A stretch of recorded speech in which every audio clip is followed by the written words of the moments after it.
மா என்னப்பா என்னம்மா தச்சு முடிச்சிட்டீங்க போல. இந்தா ப்ளவுஸ் தச்சாச்சு. சூப்பர்மா.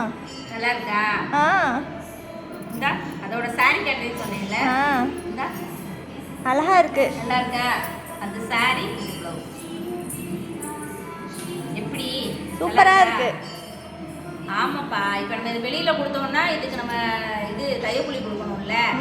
இப்போ வந்து இது நமக்கு தெரிஞ்சதுனால இந்த உடனே உட்காந்து நம்ம தைச்சிட்டோம். இப்போ கடைக்கு போனோம்னு வச்சுக்கோயேன், உடனே தைச்சு கொடுக்க மாட்டாங்க. இப்போ கொடுத்துட்டு போங்க 2 நாள் 3 நாள் ஆகும்னு சொல்லுவாங்க. அதனால என்ன பண்ணுங்க, நீங்களும் இதே மாதிரி இந்த ப்ளவுஸ் தைக்கிறதுக்கு கற்றுக்கிட்டீங்கன்னா நம்ம வெளியில் யாருக்கும் தைச்சி கொடுக்கலைனாலும் நமக்கு பிடிச்ச மாதிரி நம்ம தைச்சிக்கலாம். இப்போ ஒரு ஃபங்க்ஷனுக்கு போகிறோம்னா நாமளே வெட்டி உடனே தைச்சி போட்டுக்கிடலாம். அப்படி தான் நான் வெளியிலலாம் யாருக்கும் தைச்சி கொடுக்க மாட்டேன். ஏன்னா எனக்கு வீட்டு வேலையே சரியாக இருக்கும். ஆனால் இப்போ எனக்கு ஒரு ப்ளவுஸ் தேவைப்படுதா, டக்குன்னு போய் துணியை வாங்கிட்டு வருவேன், டக்குன்னு தப்பேன், உடனே தைச்சி போட்டுருவேன். பிள்ளைங்களுக்கும் தைச்சி கொடுத்துக்குவேன்.